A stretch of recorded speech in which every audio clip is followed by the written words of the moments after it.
Different setting, different angle, a baseball cap. Hey, what's happened? Is it the lockdown that is beginning to affect my mental faculties? Not really. The angle is because I would like to share with some of the viewers the beautiful change in the colors of the sky in the evening at dusk.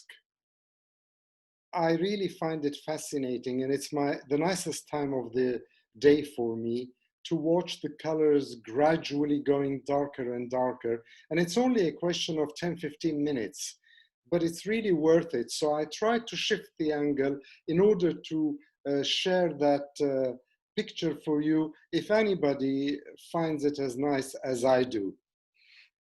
And the baseball cap, well, it's not really a baseball cap. If I tilt my head, you will see that it says Geneva. And the reason I put it on today is, I suppose, threefold. One, when I was growing up in France, I was about an hour away from Geneva by car, and I used to go there quite often, so I got to know Geneva a fair bit. And then that experience, those visits, when I was a kid, later on came to be professional visits, because I again was consultant to a couple of the United Nations agencies in Geneva, as well as worked with the World Council of Churches, again in Geneva. So you can say that I visited Geneva, Switzerland, quite a few times, and I've got some nice memories of those times that I've been there. But there is a more personal reason for this hat. A few days ago, I was talking to a friend, and I suppose colleague also, who had a baseball cap on. And he told me, he said, Harry, do you know that Japan is famous for baseball? And I didn't know that. So I say today publicly on YouTube, thank you, James. And if you're wondering who is James, James is my co-conspirator. He's my accomplice in Middle East Analysis, an audio podcast that we do every now and then, where we visit the Middle East, North Africa, and the Gulf region.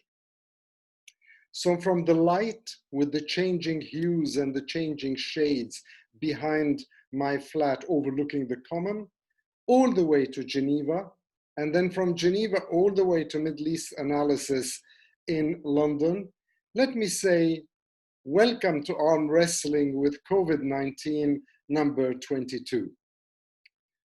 Today I'd like to do only two things. Over the past 10 weeks, during our lockdown period, we've been clapping for our carers. Every Thursday evening, we've clapped at 8 p.m. for our carers all across the United Kingdom, all 4 nations, and for the magnificent job that they have been doing to keep us alive, to take care of us, and to also make sure that we get our food from the supermarkets, our letters delivered from the post office, the bins are emptied, the ambulances and the paramedics are ready to help anybody who needs a rush to the hospital, and of course, all those frontline NHS staff. So every Thursday at 8 p.m., we've clapped, we've applauded our care workers. Yesterday, Thursday, was the last Thursday we did it. And to be honest with you, I agree with that, because I was getting a little bit uncomfortable with the fact that this emotional solidarity that the whole of the nation was showing for those care workers was being co-opted somewhat by politicians for their own purposes. It was losing its spontaneous, instinctive impulse and was becoming more an array of politicians and political advisors showing their faces and telling us, you see what a good job we've been doing? No, guys, The good jobs are being done by those care workers, by those public health officials, by those people working in supermarkets, in post offices, in pharmacies, what have you. And the thank you was for them. And what have we done over the last number of years? I've been in the UK long enough to know that. Our hospitals have been starved of cash. Doctors have been replaced with managers for decision making. And everything was basically on a shoestring budget until the coronavirus pandemic hit us. And then suddenly we all became friends of care workers, care homes, NHS. Yes. But let us now stop only clapping and let us actually show our appreciation, our gratitude by helping all these people, by helping the people in the NHS, the nurses in care homes, professionally with their incomes and with their facilities, provide them with the kits, give them the money to have a decent life. A few weeks ago, I watched on BBC Two television 2 episodes, I think it was called Hospitals, from the Royal Free London. And it showed those medics, those consultants, those trainee doctors, junior doctors, the nurses, the specialist nurses, desperately trying to keep patients alive, intubating them, giving them oxygen, running out of oxygen to help them feed their lungs. All this was truly not only moving, but it was quite traumatizing, to be honest with you.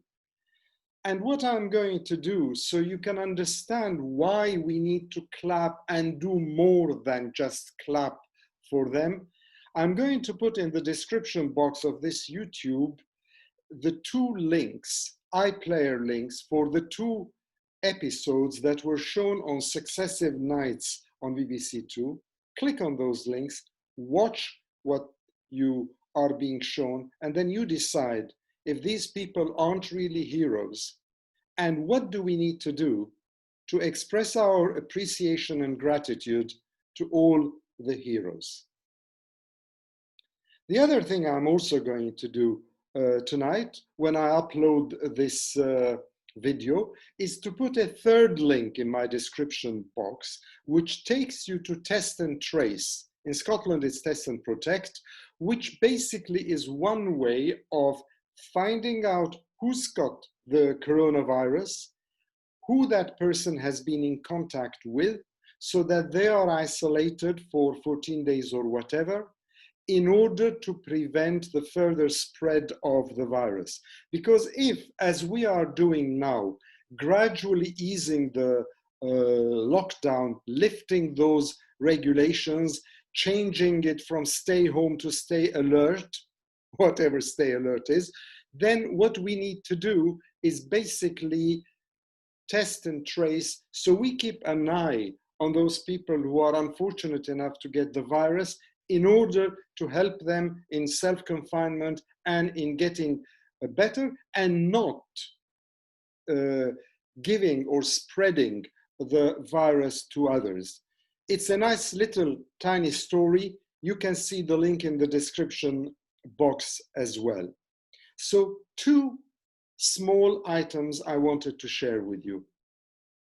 The 2 episodes of Hospitals that reflect what, to me personally, and I've lived this through my own life when I had a difficult moment health-wise, the heroic work done by people facing death, challenging the odds, making patients who were sure to die survive and live for another day, saying thank you to them, and saying thank you to them not in that sort of fetid political sloganeering of, oh yes, they're wonderful, the NHS, they're our boys and girls.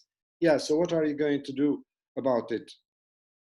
And then also help you understand what Test and Trace or Test and Protect is, in case you need to do something about it.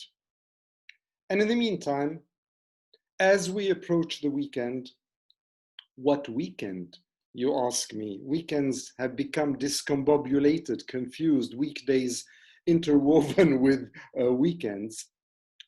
I just hope that you will keep well, that you will stay safe, and as we say in Armenian, Kisher Pari, which means good night for now.